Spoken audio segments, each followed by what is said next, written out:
굳게 해야 할 두 가지라는 제목으로 같이 말씀 나누도록 할 텐데요. 여러분 어색하시죠? 전혀 안 어색하심. 전 어색해 죽겠거든요, 사실.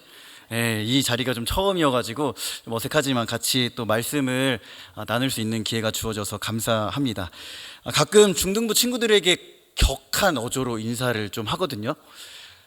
인사를 하더라도 기분 나빠하지 마시고 양옆에 있는 분들과 웃으면서 이렇게 좀 인사했으면 좋겠습니다. 나는 당신이 미쳤으면 좋겠습니다. 인사를 잘 안 하시는 거 보니까 기분이 상당히 나쁘신 것 같은데요. 우리 다시 한번 씩 웃어주시면서 인사할까요? 나는 당신이 예수님께 미쳤으면 좋겠습니다.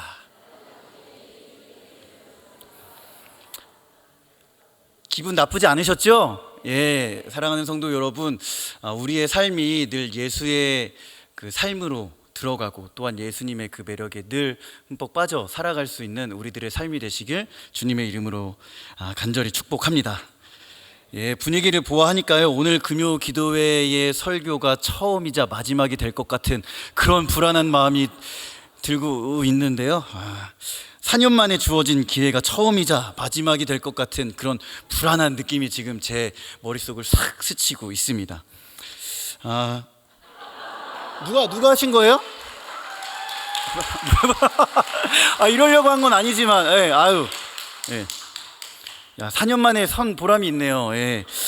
자, 여러분, 그런 것 같아요. 이게 끝까지 그냥 버티고 있으면 언젠가는 삶의 기회가 딱 한 번은 주어진다. 그런데 오늘 우리 금요 기도회가 좀 그런 기도회가 되었으면 좋겠습니다. 인내하면서 기도했던 것들을 하나님의 응답으로 받는 금요 기도회의 시간, 그렇게 되어서 정말 우리가 이 시간에 정말 하나님을 뜨겁게 만나고 돌아갈 수 있는 귀한 시간 되시길 주님의 이름으로 간절히 축복합니다. 감사합니다. 사실 반응이 없으셔도 괜찮아요. 왜냐하면 매주 주일 오전 9시 30분에 그런 일들을 늘 겪거든요. 그러니까 굳이 그렇게 크게 반응 안 해주셔도 상처받지 않습니다. 자, 그래도 선포되는 말씀이 우리 성도님들의 삶 가운데 그 10년 가운데 심겨지고 그 말씀이 순종의 삶으로 이어질 수 있기를 주님의 이름으로 간절히 축복합니다. 우리나라를 경험한 외국인들이 한국인들의 특징을 딱 보면 알 수 있는 몇 가지들이 있다고 합니다. 한번 나도 그런 사람인지 한번 잘 생각해 보십시오. 첫 번째, 모두 화가 나 있는 사람처럼 보인다. 몇 분이 보이세요? 지금 몇 분이 보이시는데, 그러다가도 처음에 그런 느낌을 받았다가 이제 사실 몇 번 이렇게 대화를 해보면 굉장히 친절한 게 또 한국 사람이다라는 그러한 얘기를 한다는 거예요. 두 번째는요, 개인정보 사생활에 대한 질문을 쓸데없이 많이 물어본다. 외국인들이 의아하게 생각했던 것 중에 하나가 만나지도 얼마 안 됐는데 왜 혈액형을 물어보냐 이거예요. 그래서 혈액형이 뭐냐 그러면서 이제 물어본다고 하는데요, 병원에 있는 것도 아닌데 왜 도무지 그러한 질문을 하는지 알 수 없다라는 그러한 얘기를 했습니다. 5분만 얘기하면 나이, 결혼, 신상 정보가 탈탈탈탈 털린다고 합니다. 여러분, 저는 참고로 성격 좋기로 소문난 O형입니다. O형이고요. 요새는 또 MBTI 이런 거 참 많이 물어보잖아요. 여러분, 저는 어떤 유형 같아 보여요? I일까요? E일까요? I. 아이와 같은 답변을 해주셨는데요. 저는 사실 교회에서는 I처럼 지내지만 ESFP의 성격을 가지고 있습니다. 그렇게 안 보이시죠? 근데 그런 MBTI 유형을 가지고 있습니다. 자유로운 영혼의 그런 소지자이거든요. 여러분, 그런데요, 이런 한국인들의 특징이 있지만 사실 한국인들의 가장 큰 특징이라고 한다면 뭐가 있을까요? 빨리빨리 뭐든지 빨리 정확하게 무언가들을 해내야 되는 게 또 한국 사람들의 특징이잖아요. 자, 그래서 그런 것들을 감안해서 오늘 읽은 본문의 어떤 결론의 특징을 먼저 말씀드리고 왜 그러한 이야기를 해 나가는지 같이 한번 말씀을 나누어 보도록 하겠습니다. 오늘 베드로가요, 우리들에게 성숙한 믿음, 온전한 그리스도인으로 흔들리지 않는 믿음을 지키기 위해 굳게 힘써야 할 두 가지에 대해서 이야기를 해주고 있습니다. 우리 10절의 말씀인데요, 10절의 말씀을 같이 한번 읽어보도록 하겠습니다. 시작. 더욱 힘써 너희 부르심과 택하심을 굳게 하라. 너희가 이것을 행한즉 언제든지 실족하지 아니하리라. 아멘. 오늘 쓰여진 것은 베드로가 이제 소아시아에 흩어진 그리스도인들에게 서신으로 주어진 편지 형태의 그런 내용이 담겨져 있는데요. 대부분들의 서신들이 공통적인 특징을 가지고 있습니다. 무엇이냐면 고난과 핍박 가운데 쓰여졌거나 아니면 교회나 성도 간의 문제, 갈등들이 있을 때 서신서가 쓰여집니다. 베드로후서도 마찬가지입니다. 로마의 황제 이 네로가 극심한 박해를 하고 있을 때 베드로가 이제 베드로전서를 쓴 다음 한 3, 4년이 지났을까요? 그 이후에 쓰여진 이 서신이 베드로후서입니다. 그는요 이제 그 순교를 앞둔 상황에 있습니다. 그리고 이제 자신의 서신에 정말 마음을 담아 펜을 들고 그 종이에 꾹꾹 눌러 담아 이것이 온전한 믿음이다라고 하는 것들을 보여주고 있습니다. 자, 그렇게요 소아시아 지역에 흩어진 그리스도인들에게 힘써 굳게 해야 할 두 가지를 얘기하고 있는데 그것은 바로 부르심과 택하심이라고 하는 겁니다. 당시 초대교회의 상황이 좀 많이 좋지 않았습니다. 왜냐하면 외부적으로는 방금 말씀드렸던 것처럼 로마의 그런 박해가 극에 달했고요. 이 내부적으로 조금 들어와서 보면 거짓 교사들이 잘못된 가르침, 거짓된 가르침으로 이 교회 안을 굉장히 혼란스럽게 했기 때문에 그렇습니다. 실제로 이런 거짓된 가르침으로 인해서 수많은 성도들이 그 가르침에 미혹이 되고 넘어가서 신앙이 변질되는 그러한 일들이 그 당시 실제로 많이 일어났습니다. 이러한 상황 가운데 이 베드로가 너희의 믿음, 신앙이 실족되지 않기 위해 부르심과 택하심을 굳게 힘써 지켜라 우리들에게 이야기를 해주고 있습니다. 신앙이 흔들리고 변질되는 데에는 여러 가지 요인들이 있을 수 있습니다. 교회에 나간다는 이유로 핍박과 고난을 당할 수 있고요.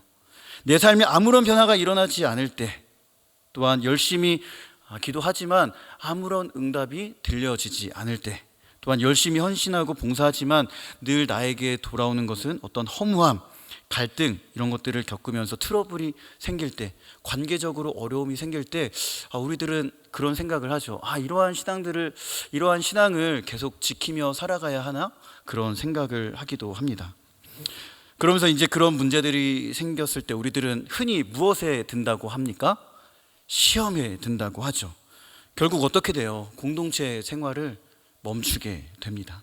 예배만 드리게 되고요. 또한 다른 데에서는 안 그런데 유독 이상하게 교회만 오면 왜 이렇게 마음이 약해지는지 사소한 말 하나에도 이렇게 상처받고 집에 가서 눈물 흘리면서 그러는 것들이 우리들의 모습 가운데 있기도 합니다. 또한요, 극단적인 예로는 힘들고 어려울 때 이단의 교묘한 접근으로 인해 그 어떤 막 교묘한 그런 것들로 인해 넘어가는 그런 일들도 우리들은 보게 되죠.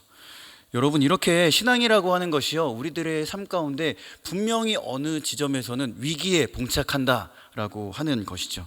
그것이 내부적인 요인이 됐든 외부적인 요인이 됐든 우리들의 신앙은 언젠가는 한번 큰 위기에 봉착할 때가 있다라고 하는 것이죠.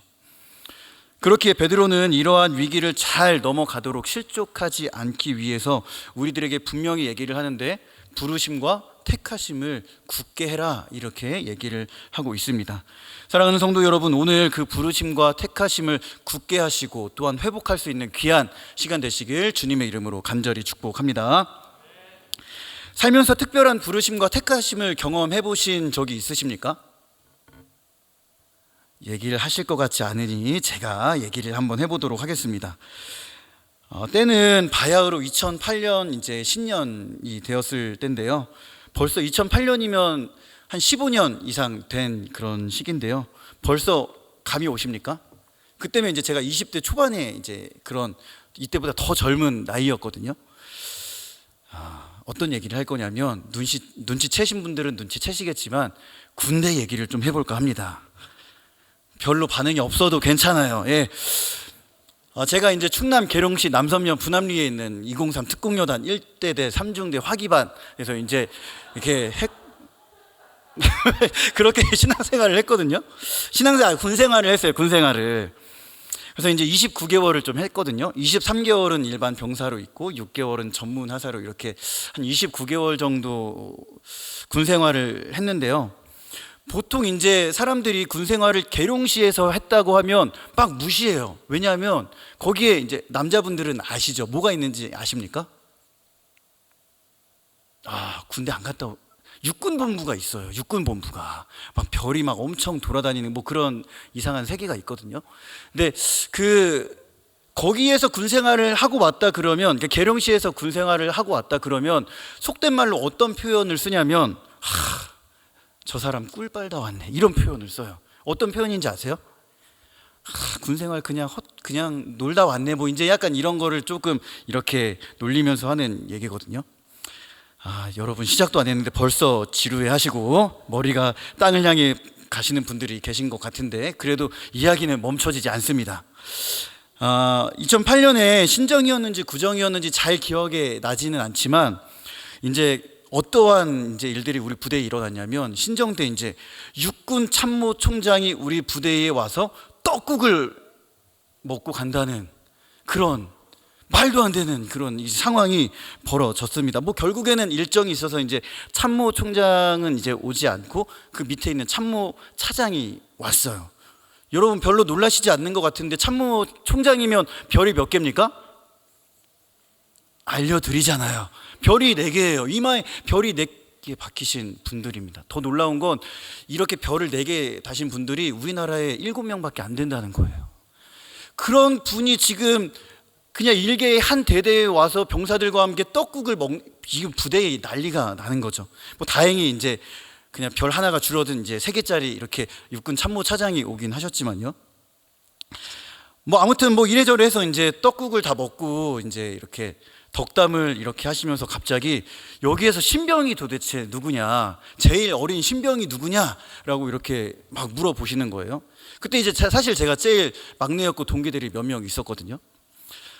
근데 사실 너무 이게 마음이 쫄리잖아요. 신병인데. 그렇다고 신병이라고 손을 들 사람이 누가 있겠어요. 그래서 가만히 그냥 쥐죽은 듯이 있었는데 옆에 이렇게 선임들이 계속 이렇게 눈총을 주는 거예요. 야, 막 손들라고. 안 들고 있다가 선임들의 눈빛이 변하기 시작하면서 손을 들지 않으면 내 군 생활이 겁나게 꼬이겠다, 막 이런 생각이 막 이제 들기 시작하는 거예요. 그래서 어쩔 수 없이 저도 모르게 이병 최준구 막 이러면서 이제 손을 들고 그 위험 있는 참모 차장님의 부르심과 택하심에 그 옆에 앉게 되었습니다. 여러분 별로 이렇게 안 놀라시는 것 같은데, 일개 짝대기 든 이 이병이 3스타 옆에 앉아서 이렇게 있는다는 게 사실 말이나 되는 이야기입니까? 별로 이렇게 남 얘기라고 별로, 전 그때 정말 힘들었거든요. 아무튼 이제 막 뭐 이런저런 이야기를 하시다가 갑자기 능력 있는 그 위험에 오른 팔로 핸드폰을 딱 꺼내시더니 엄마한테 전화를 걸어 딱 이렇게 하시는 거예요. 그래서 또 불안한 이 마음이, 근데 안 누를 수 없잖아요. 그래서 이제 막 이렇게 누르고 통화가 이제 성사가 됐어요. 그러면서 이제 참모차장님이 어머니에게 어떤 얘기를 하시냐면, 저는 여기에 뭐 별 사람은 아니고요, 그냥 우리 중구가 이렇게 근무하고 있는 부대 상관입니다, 막 그러면서 이제 그렇게 본인 소개를 하시더라고요. 그래서 그러면서 이제 저희 어머니가 이제 그분이 얼마나 위험 있는 분인지를 모르시고 그러세요 막 이러면서 막 근데 어쩐 일로 전화하셨어요 막 이렇게 하시는 거예요. 우리 안에서는 상상을 할 수도 없는 그 요자가 막 우리 어머니는 그냥 대수롭지 않게 그렇게 얘기를 하시는 거예요. 자, 그러면서 어떠한 이제 질문을 하시냐면, 이제 여기서부터가 중요하거든요. 우리 중구가 어머니랑 통화를 얼마나 자주 하나요? 막 이렇게 이제 물어보는 거예요. 사실 그때 신병은 거의 하루에 한 번꼴로 좀 전화를 했었어야 됐거든요. 근데 이제 저희 어머니가 어떠한 대답을 하시냐면, 우리 중구는 통화한 지 한 일주일? 한 2주일 됐나? 막 그러면서 막 이러면서 막 이제 통화를 막 하시는 거예요. 제가 그걸 보고 내 군 생활은 영창만 안 갔다 뿐이지 꼬일 대로 꼬이겠구나, 이제 그런 직감이 탁 들더라고요. 그렇게 이제 3스타를 이마에 박으신 분의 미간이 살짝 찌그러지고 그것을 직감한 대대장님과 중대장님과 화기반장님과 모든 간부와 병사들이 이제 순간 정적이 된 거죠. 자, 그러면서 이제 이제 그분이 참모 차장님이 이제 부대를 나가시면서 대대장님에게 우리 중구가 더 통화를 잘 할 수 있도록 신경을 좀 쓰시게, 이러면서 딱 가시는 거예요. 난리가 났죠, 난리가. 잘못된 부르심과 잘못된 그 택하심으로 인해 저는 신병이 겪을 수 없었던 그런 일들을 겪었습니다.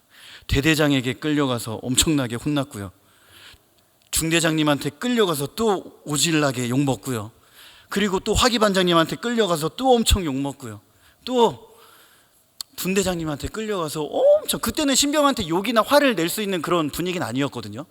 대대장님이 교회를 다니셨는데 그렇게 화내는 모습을 저는 처음 봤고, 그러면서 분대장님이 정말 주먹만 안 썼다 뿐이지 뭔가 쓸 수 있는 언어 폭력은 다 갖다 붙이시면서 제 마음에 이렇게 아픈 마음을 남겨 썼습니다. 여러분, 그러면서 제가 이렇게 느꼈던 것이 뭐냐면, 상관의 부르심과 택하심이 이렇게 무서운 거구나, 그런 것들을 좀 느꼈습니다. 자, 그러면서 잘해야겠다는 생각도 들었고요. 하나님 그렇게 나라의 부르심과 택하심에도 이렇게 참 우리가 잘 해야 되는데, 가만히 생각을 좀 해보면요, 하나님께서 우리를 택하시고 부르셨다는 그 사건, 여러분 요새 최근에 이러한 날 부르신 하나님, 날 택하신 그 하나님에 대해서 깊이 좀 묵상을 해보신 적이 있나요? 저는 요새 이렇게 조금 설교를 준비하면서 하나님께서 나를 부르셨다? 하나님께서 나를 택하셨다? 그동안 좀 잊고 지냈던 모든 것들이 이번 설교를 준비하면서 굉장히 조금 새롭게 다가왔습니다. 그렇죠. 해변가의 모래처럼 수많은 물이 둘러싸여져 있는 나의 어떤 초라한 모습, 자세히 봐야 예쁘다, 오래 봐야 사랑스럽다, 너도 그렇다라고 하지만 사실 이거는 제 얘기는 아닌 것 같고, 자, 아무튼 그럼에도 불구하고 지금 80억 명이 넘는 이러한 인구 가운데에 하나님께서 나를 특별하게 부르시고 택하셨다는 이 놀라운 사건, 여러분, 이 사건이 최근에 정말 뭔가 마음의 감격으로 다가오신 적이 있는지 모르겠습니다. 왜냐하면 그 사건 자체가 우리들의 존재를 완전히 변화시켰고, 우리들의 삶을 이전과는 완전히 다른 방식으로 그렇게 삶을 변화시켜 하나님을 알아가는 삶으로 그렇게 인도하셨기 때문이죠. 아마 오늘 이 베드로후서를 쓴 베드로는요, 이 하나님의 그 부르심과 택하심을 너무나 잘 알았던 것 같습니다. 우리는 베드로가 어떠한 인물인지 잘 알고 있습니다. 베드로 하면 느껴지는 이미지가 있죠, 그렇죠? 바다에 왕자 같은 거, 이렇게 물고기를 잘 잡았던 사람이잖아요. 팔레스타인의 강태공과 같은, 또 와일드하고 거친 성격, 예수님을 쫓아 위협하면 칼을 꺼내서 그 귀를 자르기까지 했던 사람이 바로 이 베드로였습니다. 자, 그런데요, 우리가 이 베드로의 그 가장 충격적인 그런 사건을 좀 기억한다고 하면 아마도 그런 거겠죠. 예수님을 3번이나 부인했었던 그 사건이지 않을까 생각이 되어집니다.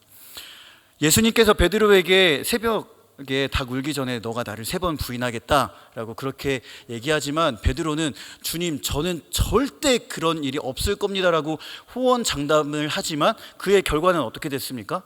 결국 3번 예수님을 부인했죠.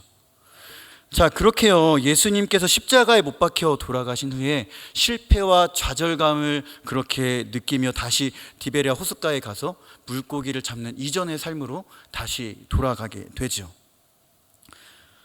주님의 그 죽으심이 실패로 끝난 것과 같은 좌절과 허무함, 거기에 고기까지 잡히지 않는 그의 삶은 아마 실패와 어떤 처절한 그런 삶의 연속이지 않았을까 생각을 해보게 됩니다.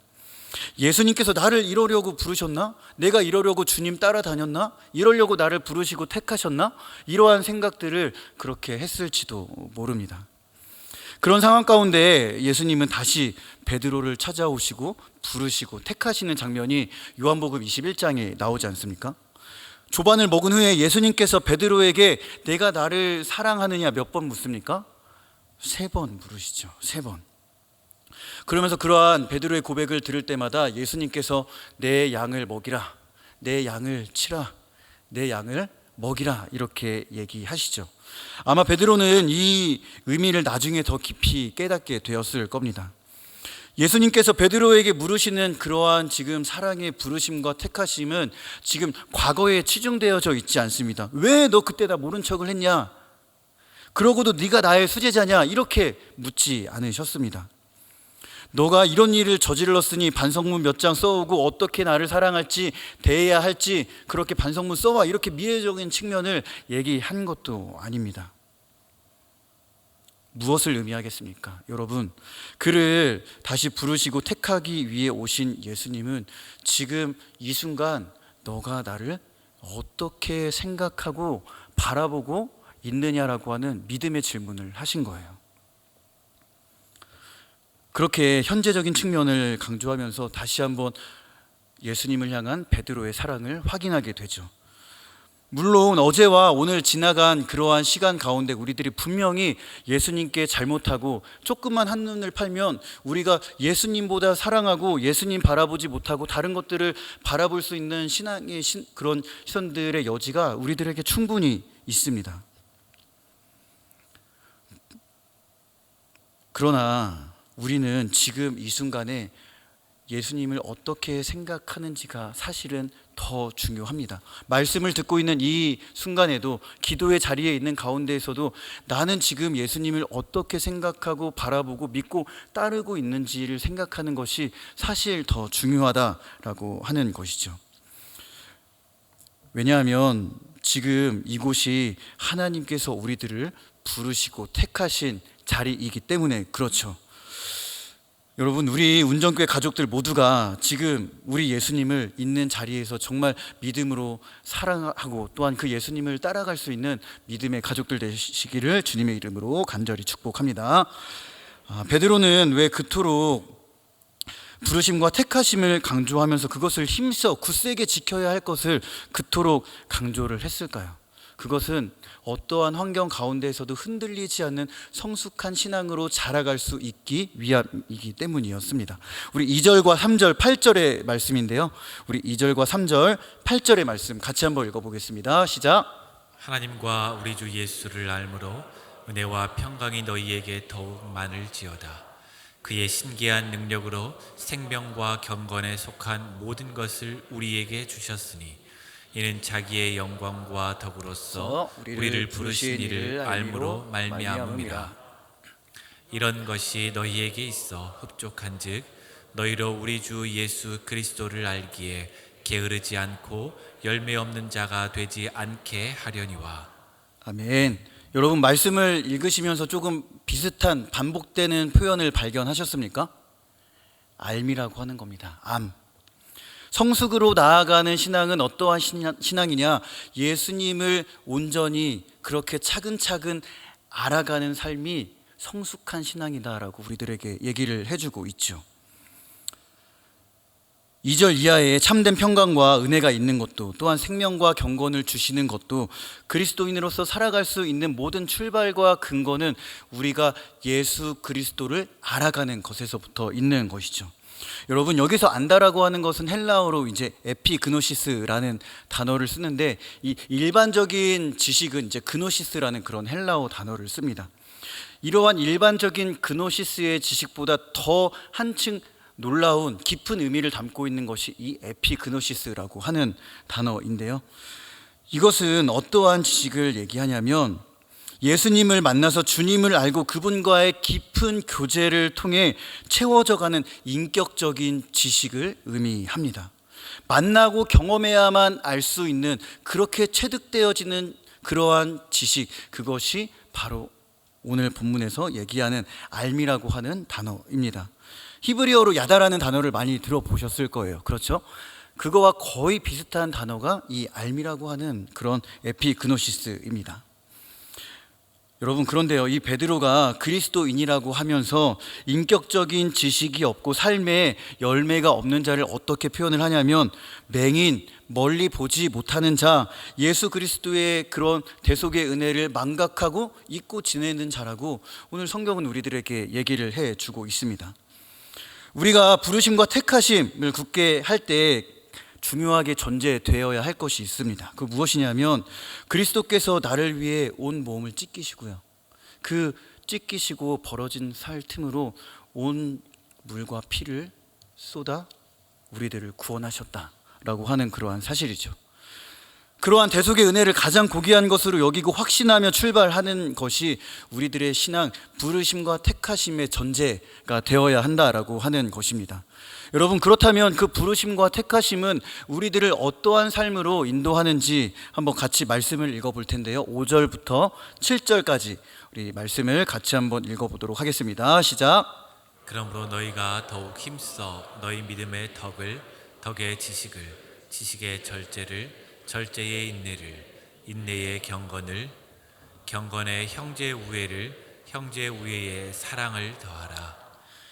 네, 여러분 이 말씀을 읽어보니까 좀 마음이 어떠세요? 막 너무 지키고 싶어서 기쁜 마음이 충만해지십니까? 불편한 목록들을 굉장히 많이도 나열해 놨죠. 믿음에 무엇을 쌓아야 됩니까? 그 말씀을 좀 한번 다시 한번 띄워주시겠습니까? 5절부터 6절 7절이요. 네, 여러분 한번 보십시오. 믿음에 무엇을 쌓아야 됩니까?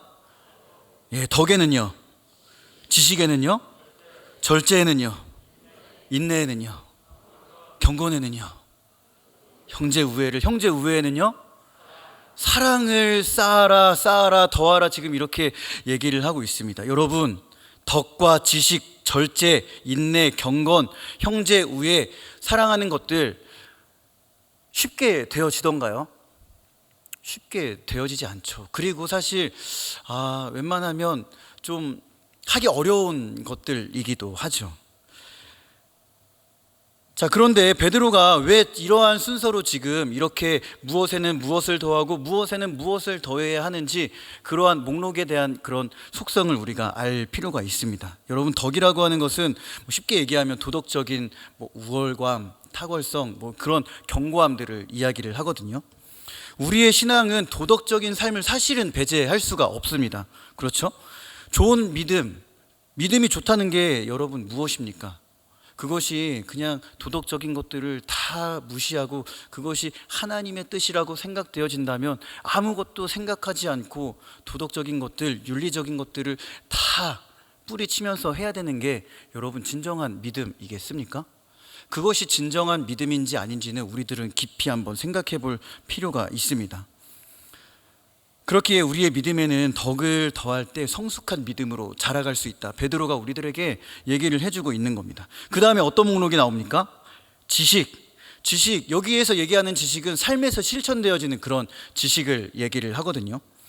그렇기에 믿음에 더한 덕은 하나님께서 말씀하신 그 말씀의 방향으로 흘러가고 실천되어지는 그러한 지식을 얘기를 해주고 있는 겁니다. 그렇기에 우리의 모든 신앙의 도덕 윤리는 하나님의 말씀에 근거한 지식으로부터 시작이 되어져야 하는 것이죠. 그럴 때 우리들은 하나님께서 원하시는 삶의 방향으로 온전한 그 삶의 방향을 향해 나아갈 수 있다라고 하는 것이죠. 그 다음에 절제가 나옵니다. 여러분, 하나님의 말씀에 근거한 지식은요, 절제를 더해야 합니다. 하나님을 향한 온전하고 바른 지식이 없으면 절제하지 못하고요, 내 삶을 엉망진창으로 만들고 내가 속한 공동체를 굉장히 힘들게 할 수 있는 그런 여지가 충분히 있기 때문에 그렇습니다. 분란을 조장하고요, 또한 나의 뜻을 하나님의 뜻으로 둔갑하며 절제하지 못하고 자기가 하고 싶은 그러한 삶을 그렇게 관철해 나가기 시작하죠. 이 당시 이 초대교회의 상황들을 좀 살펴보면 그 영지주의라고 하는 이단에 굉장히 큰 어려움을 겪었습니다. 극단적인 이원론으로 영은 선하지만 육은 약하다라는 그런 개념이 있었습니다. 그렇기 때문에 육신은 어차피 악하기 때문에 우리들은 이 육신은 그냥 내가 하고 싶은 대로 멋대로 살아도 된다라고 하는 그러한 내용들이 그 안에 있었습니다. 여러분, 그렇게 육체의 정욕을 절제하지 못하고 자기 마음대로 그렇게 초대교회 때 살아갔던 모습들이 이 안에 이루어졌습니다. 왜요? 믿음의 지식을 더하지 못했고 그 안에 절제라고 하는 덕목을 더하지 못했기 때문에 그렇습니다. 그리고 절제의 인내를 더해야 하는 이유는 무엇이겠습니까? 여기에서 인내는 사실 소망이라고 하는 뜻에 더 조금 의미가 가까운데요, 소망이 없는 절제와 인내는 사실 맹목적인 금욕주의로 흘러갈 수 있습니다. 그러나 절제의 인내를 더할 때 우리들은 하나님의 때를 소망하면서 바른 절제로 그렇게 그러한 삶으로 하나님의 때를 기쁨으로 소망하면서 인내로 기다릴 수 있다라고 하는 것이죠. 그렇기에 인내라고 하는 것은 하나님을 소망하고요, 하나님을 철저히 경외하고 순종으로 이어지는 경건의 삶으로 이어질 수 있게 되는 것입니다. 여러분, 그렇게 경건에 무엇을 더하라고 합니까? 형제 우애를 더하라고 말씀을 하고 있죠. 참된 경건이라고 하는 것은 내 형제, 자매, 가족, 우리 예수 그리스도 안에서 맺어진 한 공동체를 진실한 마음으로 이해하고 사랑하는 삶으로 이어지는 삶을 의미합니다. 그런데 이 형제 우애에는 조금 더 설명이 필요할 것 같습니다. 이 형제 우애는 내 마음에 어떠한 한 공간을 만드는 것을 의미합니다. 어떠한 공간을 의미하냐면 상대방의 어떤 마음과 뜻과 그러한 성격, 태도, 감정들을 내가 이해하고 받아들일 수 있는 한 공간을 만드는 것이 형제 우애입니다. 지금도 그렇지만 사실 여러분, 제가 생기기에 속이 되게 좁아 보여요? 매우 좁아 보이게 생기셨습니까? 굉장히 좁게 생겼죠, 그렇죠? 예전에 진짜 속이 정말 이 콩만큼도 못했던 것 같아요. 어쩜 그렇게 이렇게 좁을 수 있는지. 내 뜻과 생각과 의견이 잘 받아들여지지 않고 무시당한다라는 생각이 되어지면 그것처럼 뚜껑 열리는 일도 없더라고요. 여러분 다 경험해 보셨잖아요. 내 어떤 의견과 생각들이 존중되어지지 않을 때 어떠셨던가요? 마음이 너무 기쁘셨나요? 내 뜻은 받아들여지지 않아도 괜찮아 이랬나요? 속으로 네가 뭔데? 네가 뭔데? 나를 무시해? 약간 이런 감정들이 더 있지 않았습니까?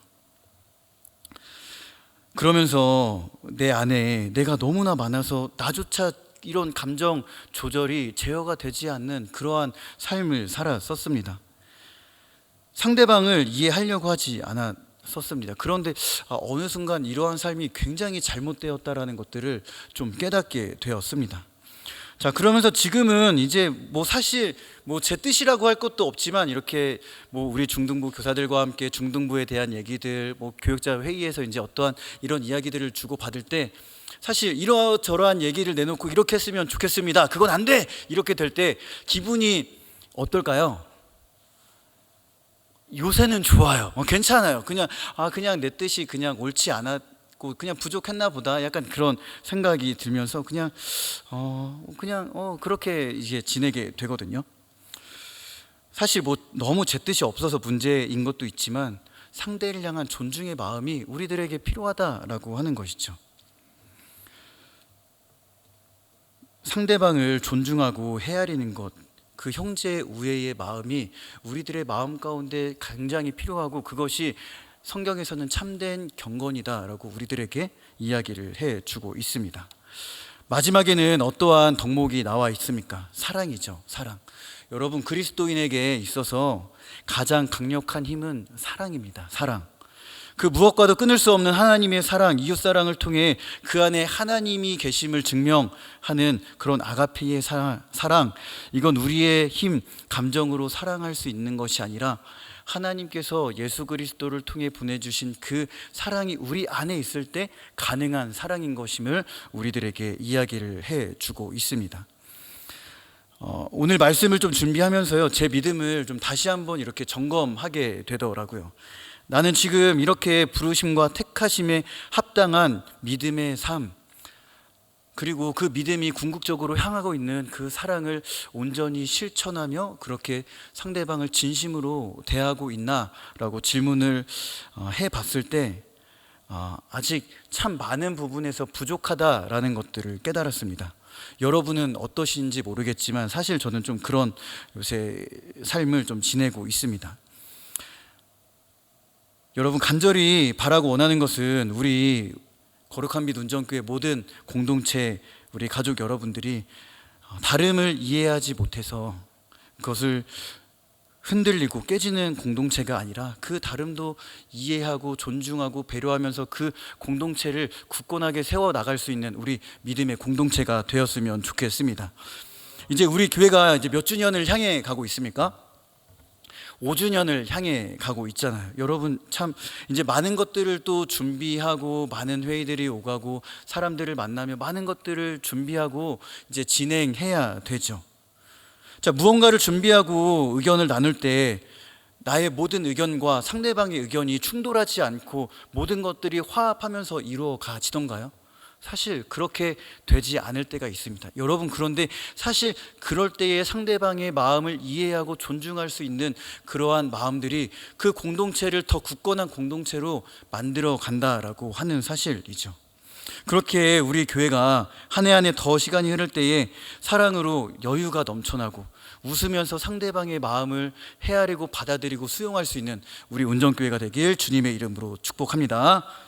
우리 옆에 분들과 이렇게 인사하겠습니다. 제가 그 사람이 되어드리겠습니다.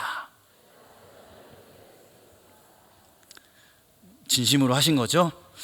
네, 여러분, 이 사랑을 애써 실천해야 하는 이유가 4절에 나와 있는데요, 우리 4절의 말씀 같이 한번 읽어보도록 하겠습니다. 지극히 큰 약속을 우리에게 주사 이 약속으로 말미암아 너희가 정욕 때문에 세상에서 썩어질 것을 피하여 신성한 성품에 참여하는 자가 되게 하려 하셨느니라. 네, 여러분, 우리가 이렇게 살아가야 하는 이유는 옛 본성을 거두어내고 하나님의 신성한 성품에 참여하기 위함이라고 우리들에게 이야기를 해주고 있습니다. 하나님의 약속의 말씀은요, 그동안 우리가 입고 있었던 그 육신 정욕의 옷을 벗기시고 다시 한번 예수 그리스도의 옷을 입히시는 것이죠. 그렇게 하나님의 신성한 성품에 참여하는 자가 되게 하셨죠. 여러분, 성화의 삶이라고 하는 것이 사실 복잡하고 어려운 것이 아닙니다. 성화의 길은 하나님의 그 약속의 말씀을 붙잡고요, 순종함으로 하나님께서 우리들을 창조하셨던 그 본래의 모습으로 돌아가기를 애써 사는 삶이 성화의 삶인 것이죠. 여러분, 그렇기 때문에 우리들은 그 부르심과 택하심에 합당한 삶을 살아가야 하고요, 그러한 삶은 내가 받은 사랑을 누구에게라도 허비할 수 있는 그러한 마음이 되어져야 합니다. 믿음이라고 하는 것은 늘 익숙한 삶으로 나가는 것이 아니라 그 불편한 삶을 애써 자초하고 그것을 감당할 수 있는 것이 사실 온전한 믿음이라고 하는 것이죠. 이러한 불편한 삶을 자초하며 그 사랑을 허비할 때 우리는 하나님께서 왜 나를 이곳 가운데 부르시고 택하셨는지 그 하나님의 부르심과 택하심을 알 수 있다라고 하는 것이죠. 사실 그러한 허비는 낭비되는 것 같지만 우리 신앙의 공동체 교회에 굉장히 큰 유익을 가져다 주죠. 깨어진 믿음이 회복되어지고요, 깨어진 관계가 다시 한번 회복되어지고 치유되지 않을 것 같았던 그 마음들이 그러한 허비된 마음들을 통해 우리들이 회복된다라고 하는 것이죠. 내가 먼저 그 믿음, 사랑을 실천해야 합니다. 여러분, 그렇기 때문에 우리 믿음의 완성은 사랑을 받는 것에서 그치는 것이 아니라 허비될 때 우리들의 믿음은 온전해질 수 있다라고 하는 것이죠. 어떤 목사님이 그런 얘기를 하셨습니다. 진짜 실력은 다른 것이 아니라 버티는 것이다 라는 그런 얘기를 하시더라고요. 힘들고 어렵고 불편하고 귀찮고 짜증이 나는 일이 있더라도 믿음으로 예수님을 바라보면서 버텨내는 것, 그것이 진짜 믿음의 실력이다라는 그런 이야기를 하셨습니다. 사랑하는 성도 여러분, 우리는 정말 하나님께서 부르시고 택하신 주의 자녀가 맞으십니까? 그렇다면 그 사실을 믿음으로 증거하는 삶이 되시기를 원하십니까? 그렇다면 그리스도의 마음으로 서로 사랑하십시오. 우리들의 삶은 사실 그것이 전부이기 때문에 그렇죠. 그것이 믿음의 열매를 맺는 삶이고요, 궁극적으로 우리 주 예수 그리스도의 영원한 나라에 들어갈 수 있는 유일한 길이다. 오늘 말씀은 얘기를 해주고 있습니다. 반주해 주시면 좋을 것 같은데요. 사랑하는 성도 여러분, 요즘 나의 삶이 너무 팍팍하고 또 불편하고 힘들고 갈등과 관계의 어려움으로 교회 생활, 내 삶이 너무나 힘들고 고단한 그러한 하루하루를 살아가고 있으십니까? 그럼에도 불구하고 흔들리는 신앙을 다시 한번 붙잡고 싶지만 그것이 잘 되지 않을 때가 있으십니까? 여러분, 그렇다면 다시 한번 날 십자가로 부르시고 또한 그 사랑을 몸소 보이신 그 예수 그리스도, 그 그리스도의 십자가를 다시 한번 붙잡기를 바랍니다.